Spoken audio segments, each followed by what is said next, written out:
बोलिए परम पूज्य जगत के निरावरण मुनि मंगल श्री सुधासागर जी महाराज की।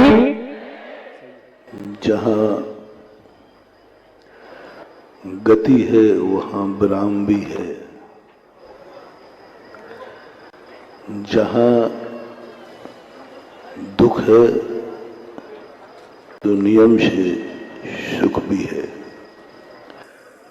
गति शाश्वत नहीं होती,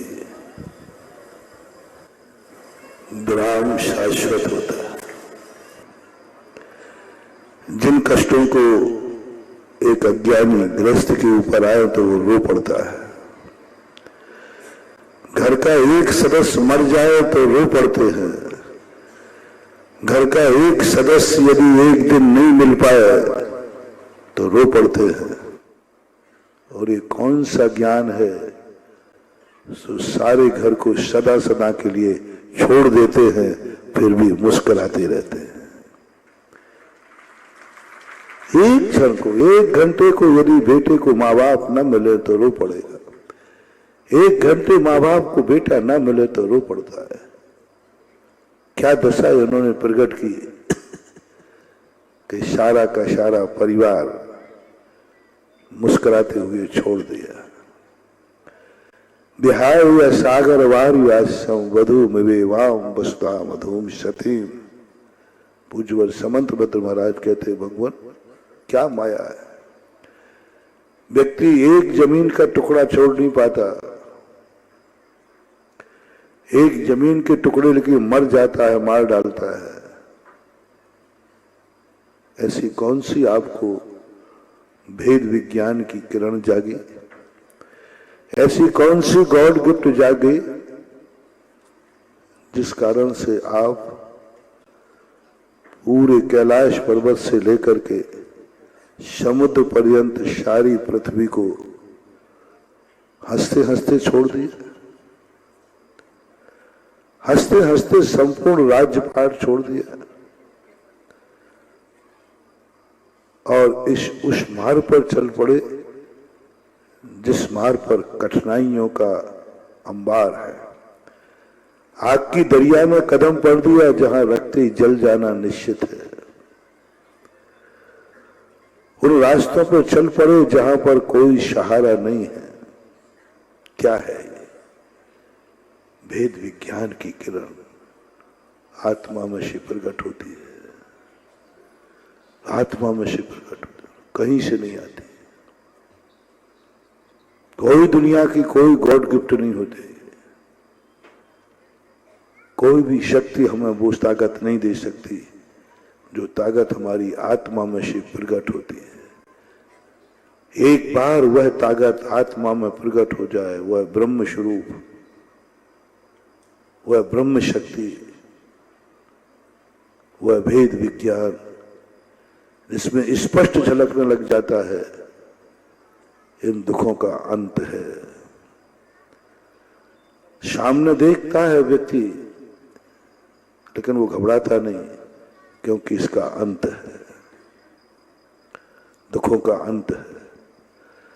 संसार से भी नहीं घबराता, फिर वो संसार से भी उसको भयभीत नहीं होता वो, क्योंकि वो जानता है संसार का भी अंत है। लेकिन वो ऐसे रास्ते पे चल पड़ता है जो एक बार प्राप्त हो जाए तो उसका अंत नहीं होता। दुख की उम्र ज्यादा नहीं होती, ज्यादा नहीं होती। सुख की उम्र अनंत काल भी हो सकती है। अभाव में व्यक्ति ज्यादा दिन नहीं जीता, सद्भाव में व्यक्ति अनंत काल तक जी सकता है। बुरे दिन व्यक्ति के सदा नहीं रहते, अच्छे दिन सदा रह सकते। संसार शाश्वत नहीं हो सकता, मोक्ष शाश्वत है। संबंध शाश्वत नहीं रहते, स्वयं की सत्ता शाश्वत है। मैं शाश्वत हूं, मेरा शाश्वत नहीं है। जो मेरे हैं वे सदा मेरे रहेंगे, ऐसा नियम नहीं। लेकिन मैं सदा रहूंगा, मैं और मेरे में। आप लोग सबसे ज्यादा अपने आप से दुखी नहीं होते, अपनों से दुखी होते हैं। और अपने कभी भी सदा अपने नहीं रह सकते, ये नियम है। लेकिन मैं स्वयं कल भी था, आज भी हूं, कल भी रहूंगा। इसलिए कुछ महान आत्माएं जब इस रहस्य को समझ लेती हैं, वे फिर दुखों को, बुरे दिनों पर ज्यादा विचार नहीं करते, क्योंकि उन्हें मालूम है इसका अंत आएगा, इसका अंत आएगा, क्योंकि ये बुरा है। क्योंकि जिसकी जड़ नहीं होती वो ज्यादा देर तक हरा भरा नहीं रह सकता। अधर्म की, असत्य की, बुराइयों की जड़ नहीं होती, इनके पैर नहीं होते, इनका जमीन का आधार नहीं होता। ये आकाश में उड़ते हैं, और आकाश में उड़ने वाली वस्तु ज्यादा देर तक नहीं उड़ेगी, उसे जमीन का सहारा लेना ही पड़ता है। इसलिए ज्ञानी पुरुष, मुमुक्षु अंदर से इस रहस्य को समझ जाता है, और समझने के बाद वह नाना प्रकार की विपरीत परिस्थितियों में भी शांत हो जाता है। इस भयानक संसार में भी वह शांति को प्राप्त हो जाता है। राग द्वेष से भरे हुए इस संसार में वैराग को प्राप्त हो जाता है। संसार में रह करके भी संसार से ऊपर उठ जाता है। कीचड़ में रह करके भी सोने के समान दमकता है। कीचड़ में रहते हुए भी कमल के समान खिलता है। ये ज्ञानी की, एक भेद विज्ञानी की, एक आत्मा की तरफ दृष्टि करने वाले की नियत बन जाती है। अपन सोचते हैं कि ज्ञानी लोग, मुनि लोग इतने कष्ट हंसते हंसते कैसे सहन कर लेते हैं। जिन कष्टों को एक अज्ञानी गृहस्थ के ऊपर आए तो वो रो पड़ता है। घर का एक सदस्य मर जाए तो रो पड़ते हैं। घर का एक सदस्य यदि एक दिन नहीं मिल पाए तो रो पड़ते हैं। और ये कौन सा ज्ञान है जो सारे घर को सदा सदा के लिए छोड़ देते हैं, फिर भी मुस्कुराते रहते हैं। एक क्षण को, एक घंटे को यदि बेटे को माँ बाप न मिले तो रो पड़ेगा। एक घंटे माँ बाप को बेटा ना मिले तो रो पड़ता है। क्या दशा इन्होंने प्रकट की कि सारा का सारा परिवार मुस्कुराते हुए छोड़ दिया। विहाय सागर वारिवास्यम वधु मिवेवाम वसुधा मधुम सतीम। पूज्यवर समंत भद्र महाराज कहते, भगवान क्या माया है। व्यक्ति एक जमीन का टुकड़ा छोड़ नहीं पाता, एक जमीन के टुकड़े लेके मर जाता है, मार डालता है। ऐसी कौन सी आपको भेद विज्ञान की किरण जागी? ऐसी कौन सी गॉड गिफ्ट जागी जिस कारण से आप पूरे कैलाश पर्वत से लेकर के समुद्र पर्यंत सारी पृथ्वी को हंसते हंसते छोड़ दिए? हंसते हंसते संपूर्ण राज्यपाट छोड़ दिया और उस मार्ग पर चल पड़े जिस मार्ग पर कठिनाइयों का अंबार है। आग की दरिया में कदम पड़ दिया जहां रखते ही जल जाना निश्चित है। उन रास्तों पर चल पड़े जहां पर कोई सहारा नहीं है। क्या है ये? भेद विज्ञान की किरण आत्मा में से प्रकट होती है, आत्मा में से प्रकट होती है, कहीं से नहीं आती। कोई दुनिया की कोई गॉड गिफ्ट नहीं होती, कोई भी शक्ति हमें वो ताकत नहीं दे सकती जो ताकत हमारी आत्मा में से प्रकट होती है। एक बार वह ताकत आत्मा में प्रकट हो जाए, वह ब्रह्म स्वरूप, वह ब्रह्म शक्ति, वह भेद विज्ञान जिसमें स्पष्ट झलकने लग जाता है, इन दुखों का अंत है। सामने देखता है व्यक्ति, लेकिन वो घबराता नहीं, क्योंकि इसका अंत है, दुखों का अंत है। संसार से भी नहीं घबराता, फिर वो संसार से भी उसको भयभीत नहीं होता वो, क्योंकि वो जानता है संसार का भी अंत है। लेकिन वो ऐसे रास्ते पे चल पड़ता है जो एक बार प्राप्त हो जाए तो उसका अंत नहीं होता। आज प्रभु 14 दिन पूर्व एकाएक समोरसन से उठ खड़े हुए। 14 दिन पूर्व एकाएक, प्रतिदिन विहार करते थे, हमेशा विहार करते थे, वो घटना नहीं घटी थी। सब लोग आए थे, जब भी भगवान विहार करेंगे 225 कमल बिछेंगे, जब भी भगवान चलेंगे सारा समोसन चलेगा, सुदर्शन चक्र चलेगा। एक दिन ऐसा हुआ जो प्रभु पहले जानते थे। वो जानते थे कि ये जो सारा वैभव है इसका अंत होगा,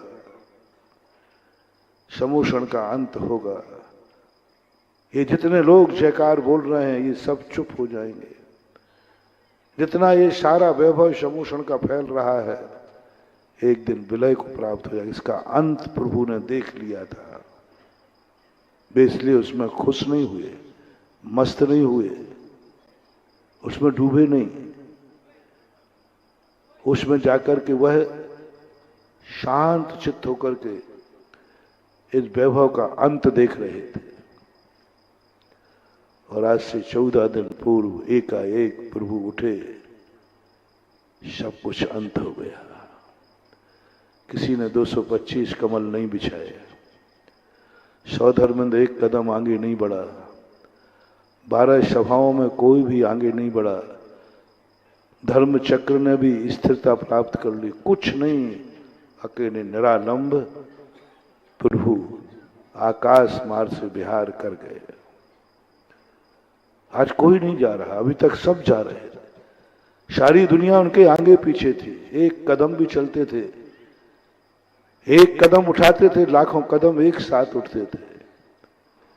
लेकिन आज वही हुआ जो प्रभु ने जाना था, और वो निरालंब होकर चलते चलते एकाएक कैलाश पर्वत पर जाके रुक जाते हैं। 2 मिनट 5 मिनट के लिए आप कैलाश पर्वत पर आंख बंद कर लीजिए। जिन्होंने कैलाश पर्वत देखा है, नहीं देखा है तो एक ऐसी कल्पना कीजिए कि एक पहाड़ है, जो पहाड़ बर्फ से ढका हुआ है, और बर्फ के ठीक ऊपर 5000 धनुष ऊपर।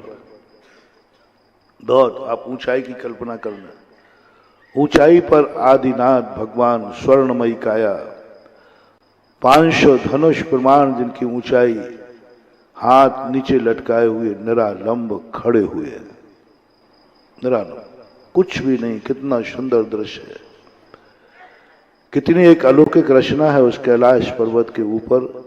प्रभु ध्यान मग्न होकर के, एक स्थिर होकर के, एक स्थान, ना वो हिल रहे हैं ना वो डुल रहे, आंख बंद करके उसकी कल्पना को एक समय के लिए देखें। और वहां खड़े होकर के अब भगवान एक कदम भी आगे नहीं जाने वाले। 14 दिन होते होते आज 14वें दिन का अंतिम दिन आ गया। एकाएक भगवान अपने मन वचन काय की जो चंचलता थी, मन वचन काय की जो विपरीतता थी, जो मन वचन काय की चंचलता से जो कुछ सब हो रहा था, इस मन को, इस वचन को, इस काया को रोकने के लिए उन्होंने अपनी सारी ताकत लगा दी। जब तक ये मन वचन काया की चंचलता नहीं रुकेगी तब तक मैं अपने लक्ष्य को, मैं अपने अविराम गति को, मैं अपने विराम को प्राप्त नहीं हो पाऊंगा, ये गमन का अंत नहीं कर पाऊंगा। ऐसा विचार करके उन्होंने मन को, वचन को, काय को रोक दिया। मात्र एक छोटी सी सूक्ष्म क्रिया बची काया की, एक छोटी सी क्रिया, और उस क्रिया को रोकने के लिए उन्होंने तृतीय शुक्ल ध्यान 13वें गुण स्थान में लगाया। सूक्ष्म क्रिया प्रतिपादी, यानी छोटी सी काया की क्रिया बची थी, उस क्रिया को तृतीय शुक्ल ध्यान के माध्यम से रोक करके शरीर नाम कर्म के उदय से जो शरीर चल रहा था, ईर्यापत आश्रव चल रहा था, अभिशाता वेदनी कर्म का आश्रव कर रहे थे, और इस शरीर के लिए 9 कर्म वर्णाएं भी चालू थी, एकदम तृतीय शुक्ल ध्यान के माध्यम से रोक करके, और जैसे उन्होंने तृतीय शुक्ल ध्यान को ध्याया उनका शरीर स्थिर हो गया। मन वचन काया की चंचलता रुक गई, आत्म प्रदेश निष्कंप हो गए, आत्म प्रदेश संकोच को प्राप्त हो गए, और शरीर नाम कर्म का अभाव हो गया। जैसे शरीर नाम कर्म का अभाव होता है, अब 9 कर्म तो मात्र निश्चेष्ट हो गया, लेकिन कर्म अभी पड़े हुए हैं, आघातिया कर्म, 85 प्रकृतियां, उनको क्षय करने के लिए जैसे ही वो अयोग केवली अपने उस कर्मों को क्षय करने के लिए चतुर्थ शुक्ल ध्यान में प्रवेश करते हैं, चौथे शुक्ल ध्यान में जैसे ही प्रवेश करते हैं और अपने ध्यान के माध्यम से 72 प्रकृतियों का नाश करते हैं, और जैसे ही 72 प्रकृतियां नाश होती हैं, एक झटके में 13 प्रकृतियों का नाश करते हैं, और 18,000 शील के व्रत, 84,000 गुण एक साथ भगवान को प्राप्त हुए, और कर्म चेतना, कर्म फल चेतना को समाप्त कर, मैंने प्रतिदिन अभी यही कह रहा हूं, कुछ आत्माएं होती हैं जो अपने लिए जीती हैं, कुछ आत्माएं होती हैं जो जगत के लिए जीती हैं, कुछ आत्माएं होती हैं जिनके पास जो कुछ होता है वो स्वयं की जिंदगी में काम आता है, कुछ आत्मा का वैभव होता है जिनकी सारी कमाई सारे जगत के काम आती है। कुछ लोगों की, ऐसे लोगों की बड़ी नीतियां बनती हैं, परोपकाराय दुहंति गावः, परोपकाराय तरु प्रसूति, परोपकाराय वहन्ति नद्यः, परोपकाराय शताम विभूति। पेड़ कभी अपने फल नहीं खाता, सारे जगत के लिए फलता है, फूलता है। पेड़ कभी अपनी छाया प्राप्त नहीं करता, वो तो धूप में ही खड़ा रहता है, लेकिन अपनी शरण में आए हुए को छाया देता है, शीतलता देता है। पेड़ कभी अपनी छाया नहीं देता लेकिन आने वालों को छाया देता है। ऐसे ही कुछ महान पुरुष होते हैं, वो कभी अपनी जिंदगी में अपने लिए कुछ नहीं चाहते। कल जैसे समोषण में मैंने कहा था, वो निरंतर भावना भाते हैं कि सारे जगत को सुख और शांति मिले, प्रत्येक व्यक्ति सुखी रहे। जो व्यक्ति अपने को धूप में खड़ा करके सारे जगत को छाया देता है, उसी को भगवान कहते हैं, उसी के मंदिर बनते हैं, उसी के पंच कल्याणक होते हैं, उसी की खुशी के लिए लोग अपना सब कुछ समर्पण कर देते हैं। आज अपन इतना बड़ा वैभव, इतना बड़ा कार्यक्रम प्रभु के पंच कल्याणक के लिए कर रहे हैं, क्यों? भगवान के कल्याणक के लिए कर रहे, क्यों? भगवान का जन्म हुआ,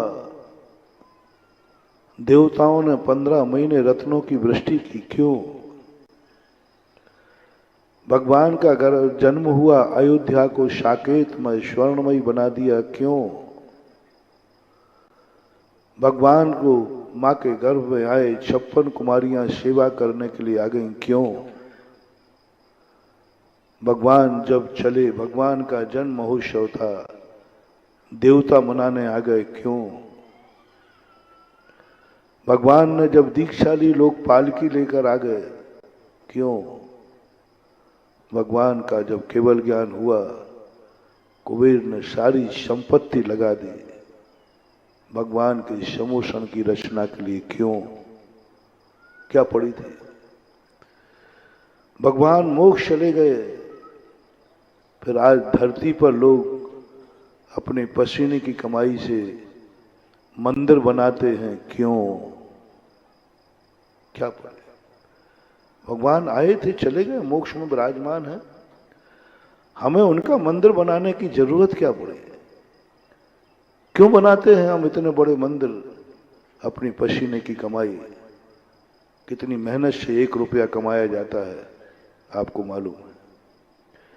कितनी मेहनत से व्यक्ति धन कमाता है, मालूम? लेकिन उस मेहनत की कमाई को वो प्रभु के मंदिर में हंसते हंसते लगा देता है, क्यों? क्यों? व्यक्ति के पास बहुत कुछ समय कम होता है, प्रभु भक्ति के लिए वो समय देता है, क्यों? क्यों? उनको मोक्ष हुआ, हम जयकार बोलते हैं, क्यों? हमें क्या मिला है? ये क्यों ऐसा बड़ा प्रश्न है, एक ऐसा बड़ी जिज्ञासा है, सारे जगत के लोग इसको नहीं समझ पाते, नहीं समझ पाते कि ये सारी दुनिया क्यों इतना बड़ा टाट भाट पंच कल्याण क्यों कर रहे हैं। एक छोटी सी समाज, छोटा सा गांव, अपना परिवार पालते हैं, एक छोटे से गांव में रहते हैं, उसके बावजूद भी भगवान का पंच कल्याण इतने ठाट बाट से, पृथ्वीपुर में शायद इतने ठाट बाट से किसी गृहस्थ ने अपने परिवार की कभी बारात भी नहीं निकाली होगी, इतना खर्च भी नहीं किया होगा, इतना तुम्हारे मन में उल्लास नहीं आया होगा। अपने घर गृहस्थी में भी कई बार तुमने खुशियां मनाई होंगी, लेकिन इतने खुश नजर नहीं आए होंगे जिसने इस पंच कल्याणक में नजर आ रहा है। इतना बड़ा अपने आप को सांसारिक कार्य, वहां भी खुशियां आती हैं, लेकिन उतनी खुशी होता है। कुछ ना कुछ तो इसका रहस्य है। ऐसे ही नहीं मुस्कान आ जाती है चेहरे पर, ऐसा ही नहीं व्यक्ति अवभाग्य मान लेता है चेहरे पर देख करके, ऐसा ही नहीं उस दरवाजे जाते सुकून मिलता है, कुछ ऐसा लगता है आज प्रभु दर्शन हो गया, सारी जन्नत मिल गई। कुछ तो है, कुछ तो ऐसी उपलब्धि होती है। आत्मा कभी झूठी नहीं होती, दुनिया झूठी हो सकती है, आत्मा का आनंद झूठा नहीं होता, बनावटी आनंद नहीं होता। आत्मा से जब भी कोई आनंद प्रकट हो, वो बनावटी कभी हो ही नहीं सकता, क्योंकि आत्मा का आनंद नेचुरल होता है, सत्य होता है। क्यों महसूस हो रहा है आज हमें कि मेरे अवभाग्य हैं कि मेरे नगर में पंच कल्याणक हुआ, अंदर से, बनावटी बना नहीं।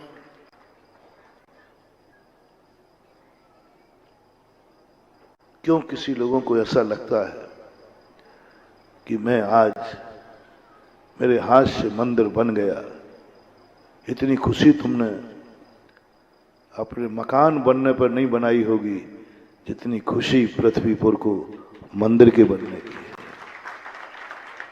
आखिर क्यों इतनी खुशी? तुम्हारा कोई भी सगा तुम्हारे नगर में आया होगा, इतनी खुशी नहीं मनाई होगी जितना कि गुरु के आगमन पर तुम खुश हो। मैंने देखा है गृहस्थों को, कितना भी अच्छा भोजन मिल जाए इतने खुश नजर नहीं आते जितना कि एक साधु को एक ग्रास देकर के आनंद की अनुभूति की। क्यों? स्वयं कितनी अच्छा भोजन मिल जाए, मैंने कभी श्रावकों को इतने हंसते हुए नहीं देखा, इतना नहीं देखा कि आज मेरे अवभाग्य है कि आज मेरा भोजन अच्छा हो गया। अवभाग्य है, मजा आ गया बहुत, मैंने कितना पुण्य किया कि आज भोजन अच्छा मिल गया। मैंने इतना खुशी से नाचते हुए चक्रवर्ती को भी नहीं देखा, किसी श्रावक को नहीं देखा। लेकिन एक गिलास चौके में जाकर धक्का खाता है, लोग हाथ पकड़ के निकाल देते हैं, पता नहीं क्यों इतना धक्का खाता है। मैं चौके में देखता हूं तो भी लोग धक्का खा करके भी लगे हैं, लोग हटा रहे हैं। चौके में हार देने जब आते हो तुम बिल्कुल बेशरम बन जाते हो। क्यों? क्यों? लोग मना कर रहे हैं ना तो रुक जाओ, मना कर रहे हैं तो कहना ठीक है, तुम मना कर रहे हो। यदि तुम किसी के यहां खाने गए होते और इतना कोई मना करता तो फिर खा लेते। स्वाभिमानी हो, पानीदार, महाराज भूखों मर जाऊंगा लेकिन वहां तो नहीं खाऊं। बोले क्यों? बोले मैं गया किसी ने वेलकम नहीं किया, मैं गया किसी ने पूछा नहीं, मैं गया और उन्होंने कहा भी नहीं कि आइए साहब, मैं तो लौटा और किसी ने मना और कर दिया, कैसे पधारे साहब। तो फिर महाराज हम लोगों को फिर तो पानी भी नहीं पी, और ये और कह दिया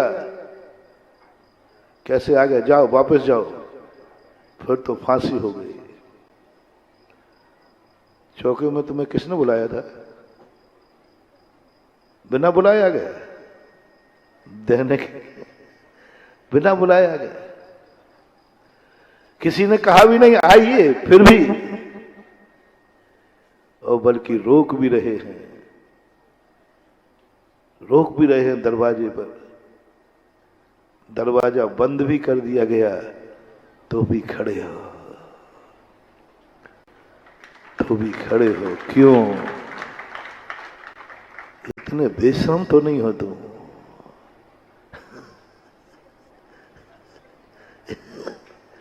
इतने बेशरम तो नहीं हो कि किवाड़ बंद करके हाथ पकड़ करके लोग धक्का दे के तुम्हें निकाल रहे हो, फिर भी तुम खड़े हो।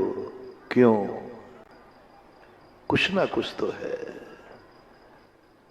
जो तुम्हें मन अंतर चेतना कहती है आज तू मान मत रखना, आज तू अपमान की चिंता मत करना। कितना भी अपमान हो,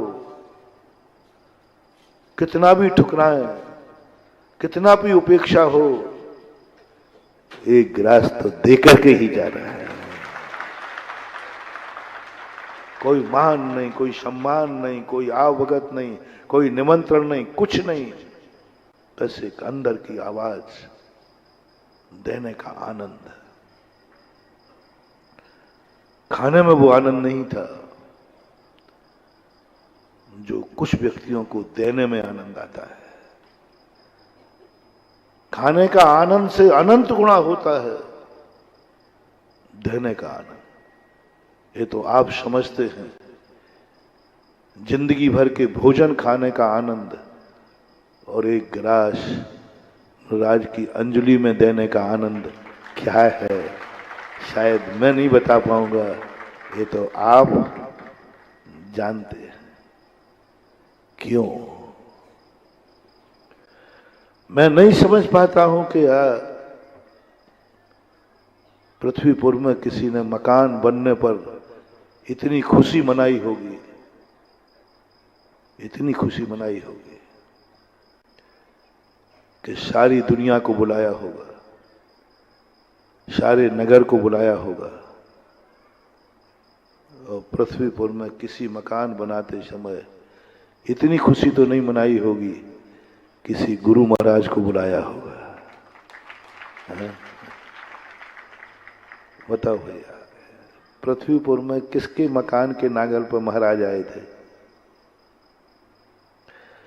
किसने अपने मकान के नागल पर सारी दुनिया को बुलाया था? आमंत्रण पत्रिका पहचान पहचान के बुलाते हो, रिश्तेदारों को बुलाते हो, व्यवहार में बुलाते हो, किसको देना है उसी को बुलाते हो। और आज क्या खुशी है कि भगवान के मंदिर बनाने पर तुमने गुरु को बुलाया। भगवान के मंदिर बनाने के सारे व्यवहार की सीमाएं तोड़ दी। किससे तुम्हारा व्यवहार लगा है, किससे नहीं लगा, कौन तुम्हारा संबंधी है कौन नहीं है, कोई मतलब नहीं।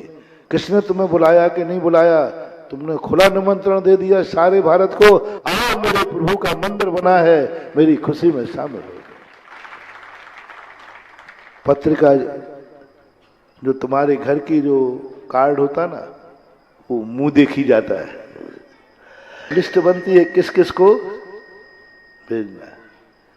और पंच कल्याणक का निमंत्रण मुंह देखकर उसमें छपा होगा, कृपया करके जिन लोगों ने मुझे बुलाया हो वो आ जाए, हैं? वो भी आए जिन्होंने जिंदगी में मुझे बुलाया नहीं, जिनको मैं जानता नहीं, जिनको मैं पहचानता नहीं, जो मेरे कोई नहीं है, कोई नहीं है, ना रिश्तेदार हैं, ना दोस्त यार हैं, ना जैन हैं, कुछ नहीं। संसार में जो कुछ भी मेरी आवाज सुन रहा हो, सब पधारो। पृथ्वीपुर के एक खुशी का इजहार हो रहा है, पृथ्वीपुर वाले खुश हो रहे। खुला निमंत्रण पकड़ पकड़ के अजैनों को भी, जैनों को, आओ देखो मेरी खुशी, देखो मेरा आनंद।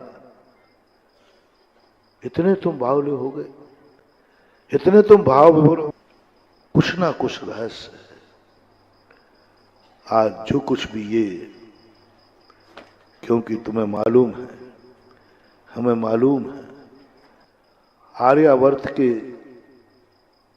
हमारे पूर्वज आर्यों ने हमें कह के गए हैं कि इनको मत छोड़ना, क्योंकि ये अपनी खुशी के लिए इन्होंने जिंदगी नहीं जी है, इन्होंने सब कुछ जो कुछ भी किया है जगत की खुशी के लिए किया है। इन्होंने जब भावना भाई थी तपस्या के समय, ये भावना नहीं भाई थी मैं सुखी रहूं, सुखी रहे सब जीव जगत के, कोई कभी न घबरावे, बैर पाप अभिमान छोड़ जग, नित्य नए मंगल गावे। एक बार भी मैं शब्द का प्रयोग नहीं किया, दो बार प्रयोग किया, एक बार सबका और एक बार जग का। जग सब, मैं ही नहीं सब, मैं ही सुखी नहीं रहूं, सब सुखी रहे। मेरी जिंदगी में ही प्रकाश नहीं, सबकी जिंदगी में प्रकाश आवे। ऐसी महान आत्माएं मर कर के भी अमर होते हैं। आज मोक्ष कल्याणक की क्रिया की, अपन ने तो एक स्थापना निक्षेप से किया, एक दिन सही में घटित हुआ था। एक साधारण व्यक्ति मरण हो जाता है तो कुछ लोग की आंसू में, आंखों में आंसू आ जाते हैं। उन्हीं लोगों के आंख में आंसू आते हैं जिनके ऊपर उसने कुछ कहा है, करके गया। वो कैसे जी के गया है उस पर किसी को आंसू नहीं आते। किसी के साथ कुछ करके गया है तभी आंसू आता है। किसी का कुछ खो गया है तभी आंसू आता है। आपके घर में कोई मर जाता है, सारा मोहल्ला नहीं रोता,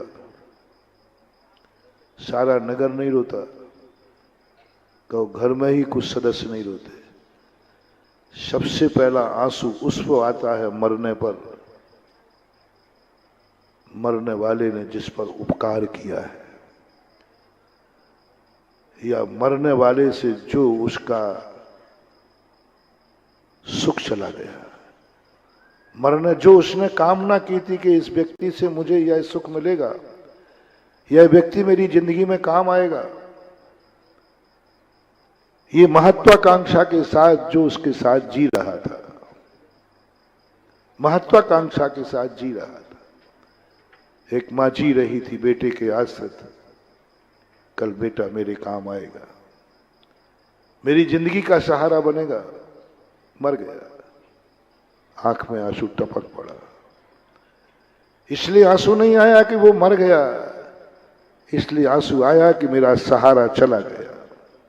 ये आंसू बहुत स्वार्थी होते महानुभाव, दूसरे के मरने पर नहीं आते,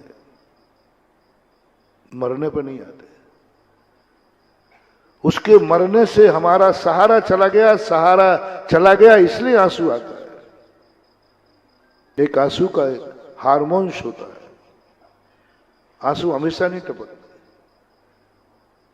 आंसू का एक हार्मोन्स होता है जो जब वो हार्मोन्स उत्पन्न होता है अपने शरीर में तब आंसू आता है। और हार्मोन दो तरीकों से प्रकट होता है। दुख का आंसू जिसने उपकार किया हो या जिससे उपकार होने वाला हो। आप रोने वालों को देखना, जब कोई मर जाए तो गौर से सुनना, कान लगा के थोड़ा। वो रोते हुए कुछ बोलता है, रोते हुए कुछ बोलती है। बेटा मर जाए तो माँ का रोना सुनना, माँ रोते रोते कुछ बोली थी। दुख का आंसू कभी चुपचाप नहीं आता, कुछ बोलता है। माँ जब रो रही हो बेटे के मरने पर तो सुनना, कुछ आवाज आएगी। उस आवाज में ये नहीं आएगा कि तू मर गया, ये आवाज आएगी कि मेरा सहारा चला गया, अब मेरा क्या होगा। पत्नी रो रही है, गौर से सुनना, उसे मरने का गम नहीं है, उसे विधवा होने का गम है। उसे मरने का गम नहीं है, उसे विधवा होने का गम है। क्योंकि विधवा का दुख वो जानती है, विधवा की उपेक्षा वो जानती है, विधवा की जो गति होती वो जानती है। बस वो जैसे याद आता है, मर गया उसके कारण आंसू नहीं आया है। मैं विधवा हो गई, वो विधवा की कल्पना के जो कष्ट हैं, उस कष्ट को देख करके उसकी आत्मा में शहर उठती है और वो हार्मोन्स पैदा होता है कि आंख से आंखों की झड़ी लग जाती है। किसने आंसू दिलाए? मरने ने नहीं। विधवा मरने वाला हुआ है या जिंदा हुई है? बोलो। विधुर मरने वाली हुई है या जिंदा हुआ है? विधुर भी रो पड़ता है, इसलिए नहीं कि वो मर गई है, इसलिए कि अब मेरा क्या होगा, मेरी जिंदगी का क्या होगा। अभाव हो गया, विधुर होते ही आंसू आएगा। उसे पत्नी के मरने का गम नहीं है, विधुर होने का गम है। क्योंकि वो जानता है कि मरने वाला तो जहां गया तो गया, लेकिन मेरा तो सब कुछ चला गया। उसे मालूम है कि मेरी अब क्या दशा होगी। हर व्यक्ति कहीं ना कहीं से अपने संबंध को रोता है, लेकिन रो के रह जाता है, कुछ नहीं कर पाता। रो के रह जाता है, कुछ नहीं कर पाता। लेकिन कुछ लोग ऐसे होते हैं जिनके मरने पर रोना तो आता है, लेकिन उनके अभाव की पूर्ति की जा सकती है। अभाव की पूर्ति की जा सकती है। मां अपने बेटे की पूर्ति नहीं कर पाएगी, वो तो मर गया, रो ले, कितना रोना है, रोना ही हाथ में है। ये खुशी लौट के नहीं आएगी। पत्नी रो ले, कितना ही रो ले, वो खुशी लौट के नहीं आएगी। संसार के जितने लोग मरते हैं वो कुछ भी कर ले, उनकी खुशी लौट के नहीं आएगी। आज भी ऐसे ही एक घटना घटी। जब भगवान को मोक्ष हुआ, भरत चक्रवर्ती रो पड़ा। भरत चक्रवर्ती रो पड़ा। समोषण में जितने लोग थे सब रो पड़े। भगवान के निर्माण की जैसे सूचना मिली आर्यावर्त में, हर आंख में आंसू था। जैसे ये रोना वृषभसेन गणधर को पता चला, चक्रवर्ती महाराज के पास जाके फूट फूट करके रो पड़ा। वृषभसेन कहते हैं, चक्री क्या बात है, भगवान की खुशी से आप खुश नहीं हैं? भगवान ने इसी के लिए तो 1000 वर्ष तक कठोर तप किया, 6-6 महीने के उपवास किए, 7-7 महीने के अंतराल सहन किए, कैलाश पर्वत की सर्दियों को सहन किया। आप देखो तो सही, भगवान की मेहनत 10 भव की मेहनत है, जन्म जन्म की मेहनत है। जन्म जन्म की मेहनत के बाद उन्होंने आज मंजिल पाई है। आज पिता अपनी मेहनत का फल पाया। आज पिताश्री अपने लक्ष्य को प्राप्त हुए। हर बेटे को पिता के लक्ष्य को पाने पर खुश होना चाहिए। हर पिता, हर बेटे का लक्षण है कि अपना पिता जब ऊंचाई की तरफ बढ़े तो खुश होना चाहिए। तुम रो रहे हो? पिता को मोक्ष हुआ है, पिता इस संसार के झंझटों से ऊपर उठ गया है, पिता शाश्वत अविनाशी सुख पा लिया है। आज खुशी मनाने का दिन है, आनंद मनाने का दिन है। नाचो चक्री कि हमारे पिताश्री को आज मोक्ष हो गया, वो मंजिल को प्राप्त हो गए, वो पास हो गए, जो चाहती थी वो मिल गई उनको। नाचो चक्री नाचो। चक्री कहता है, गुरुदेव नहीं नाच पाऊंगा, नहीं हंस पाऊंगा, बनावटी हंसी होगी, अंदर की हंसी नहीं होगी। क्यों? क्यों? भगवान को मोक्ष हुआ, तुम खुशी नहीं मना सकते हो। मक्षुआ को मोक्ष हुआ, तुम दिवाली नहीं मना सकते हो, तुम नाच नहीं सकते हो। क्यों?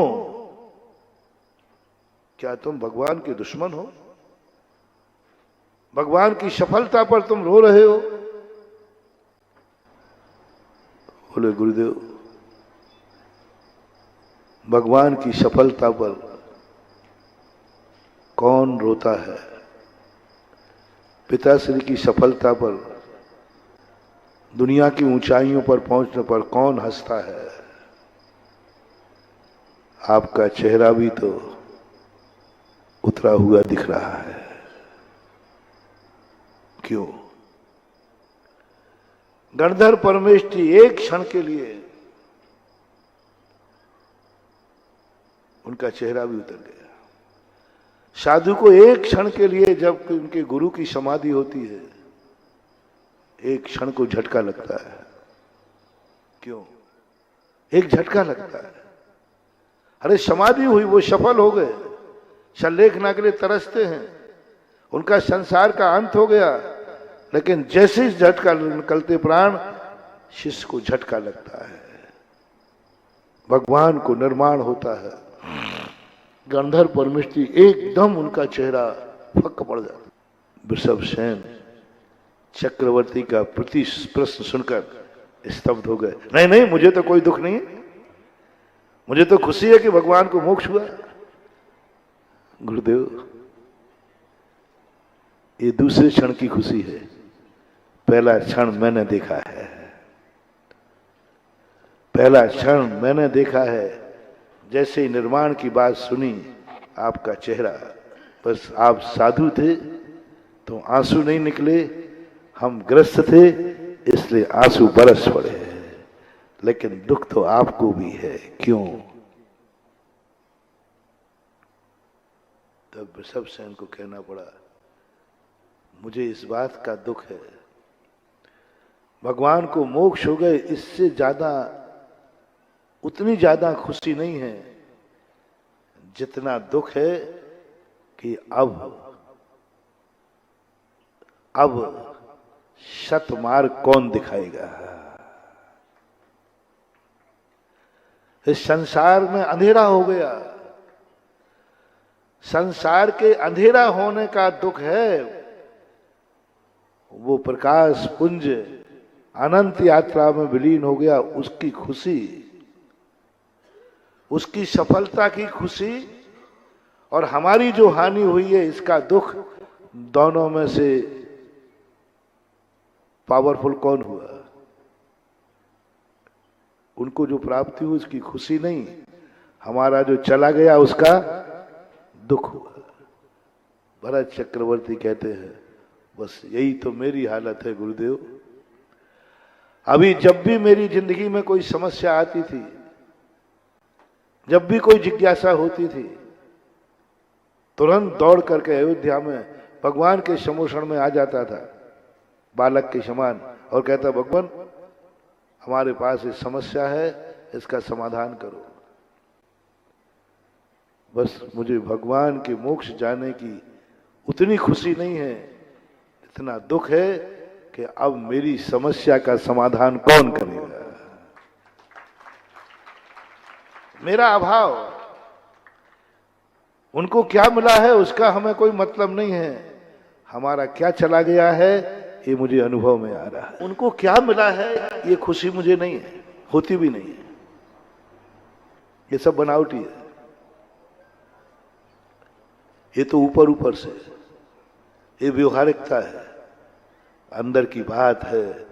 उनको क्या मिला है इसकी खुशी नहीं है, हमारा क्या चला गया है इसका दुख होता है हर व्यक्ति को। जिस समय भगवान मोक्ष गए उस समय भी यही हुआ। हर व्यक्ति के मन में एक फीलिंग हुई, मेरा क्या होगा, इस जगत का क्या होगा, इस जगत के चौराहों पर सत रास्ता दिखाने वाला कौन होगा, कौन होगा, किसकी बात को माना जाएगा। सूर्य डूब गया है ये अनुभूति हो गई है, लेकिन सूर्य डूबने के बाद कहीं उग गया है इसकी खुशी। मैं आपसे पूछता हूं, सूर्य डूबा है, महाराज जी सूर्य डूब गया, मैंने कही नहीं नहीं वो अमेरिका में उग गया है। तो बोलो, अमेरिका में उदय होने की खुशी और भारत में डूबने का दुख, दोनों में पावरफुल कौन सा है? बोलो ना। और महाराज अमेरिका में होगा होगा होगा होगा, हमारे यहां तो डूब गया। हमें डूबने की अनुभूति होती है। हम कहते हैं कि भाई तुम्हारा मर गया वो कहीं उत्पन्न हो गया, वो देव बन गया। बोले बन गया होगा, मेरा तो लुट गया। अरे भाई दादाजी मर गए, रो क्यों रहे हो? वो स्वर्ग में जाकर उत्पन्न हो गए। साक्षात दिखा दूं फोटो? आज तो नहीं दिखा सकते, चौथे काल में दिखा देते। साक्षात भगवान के समोषण में जाकर के दिख जाता था, ये यहां से मर गया, वहां उत्पन्न हो गया। दिखता था, बोलता था, वो आकर के बातें करता था। चौथे काल में देवता आ जाते, समझाने आते थे, घबराओ मत, मैं यहां से मर के देव हुआ हूं। देवता आते थे, समझाने आते, माँ बाप को समझाने, परिवार को समझाने आते थे, घबराओ मत, मैं यहां से मर करके देवता बन गया हूं, यहां से ज्यादा सुखी हूं, आप घबराओ मत। तो भी परिवार कहता था, तुम्हें क्या मिला है इसकी खुशी नहीं है, लेकिन अब मेरा तो कुछ नहीं रहा, ये दुख है। अभी 10% अतिशय था, अब 100% उनका अतिशय होगा जिस समय अब बैठेंगे, क्योंकि उनके बीच में जो बाधाएं थी वो मैंने दूर कर दी हैं। बस आपका समय हुआ, ऐसे लोग जो निर्माण जाने के बाद भी उनका नाम मंगल होता है, जो निर्माण जाने के बाद उनको बुला लिया जाता है, मूर्ति में विराजमान कर लिया जाता है। मर्जी के भगवान को भक्तों का भगवान बनाना बहुत टेढ़ी खीर मार। मर्जी का व्यक्ति हमारा बन जाए, मर्जी का भगवान आज भक्तों का भगवान बना है। इस पंचम काल में अपने वो भाग्य तो नहीं है जो मर्जी का भगवान पा सके, लेकिन इतना सौभाग्य जरूर है कि भक्तों का भगवान जरूर भक्त के पास रहता है। भक्तों का भगवान, आज से जो मूर्तियां हैं ये भक्तों के भगवान हैं, हमारे भगवान हैं। और हमारा भगवान हमारे घर में आवे और हम बाहर चले जाएं तो, हमारा मेहमान हमारे घर में आवे और हम घर में नहीं मिले तो बोलो क्या होगा? अरे भाई तुम लोग कहीं जाना होता ना, नहीं आज नहीं आऊंगा, बोले क्यों? हमारे यहाँ मेहमान आ रहे हैं। होता है ऐसा कि नहीं? मेहमान आ रहे हैं। क्यों ना पृथ्वीपुर वाले कहें अब मैं सुबह से कहीं नहीं जाऊंगा, क्योंकि मेरे मंदिर में, मेरे नगर में 3 लोक से त्रिलोकीनाथ मेहमान बन करके आए हैं। मेरे नगर में मेहमान बन के आए हैं, और जब तक ये मेहमान मेरे नगर में रहेगा, मैं इनके पास जाए बिना, इनसे पूछे बिना, इनसे आशीर्वाद लिए बिना मैं घर से बाहर, पृथ्वीपुर से बाहर नहीं जाऊंगा, क्योंकि ये मेरे मेहमान हैं। यदि जाना भी पड़े तो मेहमान से कह के जाते, भैया मैं जा रहा हूं, थोड़ा मैं जा रहा हूं।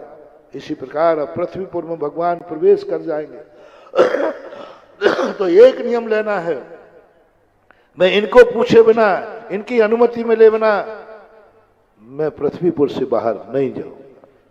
जब भी जाऊंगा प्रभु व्यापार के लिए, प्रभु इस काम के लिए मैं बाहर। पहले होता था ऐसा, पहले होता था जब भी व्यक्ति अपना हेडक्वार्टर छोड़ता था, भगवान के दर्शन करके जाता था और लौटने के बाद मंदिर में दर्शन करके घर वापस जाता था, भगवान मैं आ गया। मेहमान से पूछ कर गया और आते मेहमान से कहा भैया मैं आ गया। ऐसे ही तुम ये नियम बना लो कि जब भी तुम पृथ्वीपुर से बाहर जाओ इस दरवाजे धोख दे के जाना, और जब पृथ्वीपुर से बाहर आओ तो धोख दे के आना। इस मेहमान की ऐसी कृपा होगी कि तुम्हें तो आशीर्वाद मिलेगा ही मिलेगा, और तुमने यदि मेरी जमानत जब्त नहीं कराई बेटा तो तुम्हारे तो माला माल है ही, कमीशन कुछ मेरे खाते भी आएगा। मैं भी भगवान के सामने गर्दन उठा के कहूंगा, बोले भगवान पृथ्वीपुर में मेरे जाने के बाद भी कुछ अच्छा लग रहा है कि नहीं? कुछ लोग आ रहे हैं कि नहीं? वो कहेंगे बहुत आ रहे, बहुत आ रहे, बहुत आ रहे, मंदिर छोटा पड़ रहा है। बस ये खबर जैसी लगेगी तैसी बहुत बड़ी बात होगी। भरत चक्रवर्ती को 72 जिनालय बनाने के लिए वृषभ सेन ने आदेश दिया, चक्री चिंता मत करो, मर्जी का भगवान चला गया है, अब अपने भगवान को बुलाओ, अपने भगवान को बुलाओ, अपने स्थान पे बुलाओ, अपनी मूर्ति पे बुलाओ, और ये जब तक रहेगा जब तक तुम और हम रहोगे, ये नहीं जा सकेगा क्योंकि मैंने बुलाया है।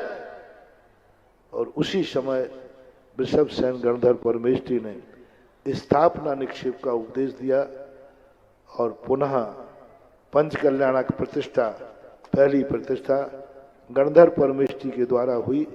भरत चक्रवर्ती ने 72 जिनालय बनाए स्वर्णमयी, और तब से आज तक भक्तों का भगवान भक्तों के नगर में बैठता आ रहा है, बैठता रहेगा। महावीर भगवान की प्रवचन है, प्रवचन तो कहीं भी मुड़ गया, मुड़ गया। और ऐसे भगवान का देखो जाने के बाद क्या छोड़ दिया, वो चले गए जिनकी बात मैं कहना चाहता था। वो छोड़ गए नाम ले लेना काम हो जाएगा, और छोड़ गए नख और केश। नख और केश छोड़ गए, शरीर नहीं छोड़ा, नख केश छोड़ गए। चिंता मत करो, तुम मुझे नहीं छू पाओगे, मैंने तुम्हें छूने नहीं दिया। ये तुम इसलिए दुखी हो, मुझे नहीं छू पाए, मैंने छूने नहीं दिया। जाओ, मैं तुम्हें नख और केश देके जाता हूं, इन नख केशों को छू लेना, तुम्हारा वही काम हो जाएगा जो मुझे छूने से होता है। नख और केशों को देव आकर के उठाते हैं, अग्नि कुमार उनको जलाते हैं, अग्नि संस्कार करते हैं, और कहते हैं भगवान को जिंदगी भर नहीं छूने दिया, लेकिन उनके जाने के बाद, दुनिया के मरने के बाद उनकी डेड बॉडी अछूत होती है, और भगवान के जाने के बाद उनके नख केश इतने पावन पवित्र होते हैं कि देवता आकर के उसको माथे से लगाते हैं। भवनत्रक का कोई काम नहीं है पंचकल्याण को, कोई काम नहीं। वैमानिक देव आते हैं, उनकी सेवा करना, उनकी सुरक्षा करना, उनकी व्यवस्था करना, उनके वाहन बनना, यही करते रहते हैं भवनत। कोई नियोगी क्रिया नहीं, बस 2 बार काम आते हैं। भवन वासियों में से वो जो 56 कुमारियां होती हैं वो, और दूसरा नियोगी काम अग्नि कुमार देव। जैसे बाप के मरने पर ज्येष्ठ बेटा ही अग्नि दे सकता है, दूसरा नहीं, जिसको वसीयत मिलती है, जिसको पगड़ी मिलती है।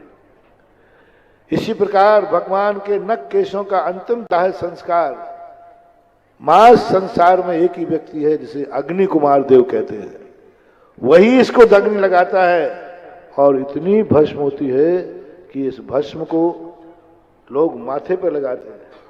डेड बॉडी की अर्थी तो छूने लायक नहीं रहती, छूते हैं तो अशुद्ध हो जाते हैं, लेकिन इनके नख केशों के जलाने के बाद राख इतनी पावन होगी, इतनी पावन होगी कि मुनि महाराज भी अपने सिर पर धारण करेंगे, देवता अपने 5 अंगों में लगाएंगे। ऐसी भस्म को, ऐसे नख और केशों से भी आज नख केशों में इतनी ताकत है क्योंकि ये भगवान को छू करके आए हैं, ये जिंदगी भर भगवान के शरीर में रहे हैं और भगवान का स्पर्श इन्होंने किया है। इनको भी हम स्पर्श कर लेंगे तो हमें वही सगुण, वही शुभ मिलेगा जो भगवान को छूने से मिलता है। महावीर भगवान की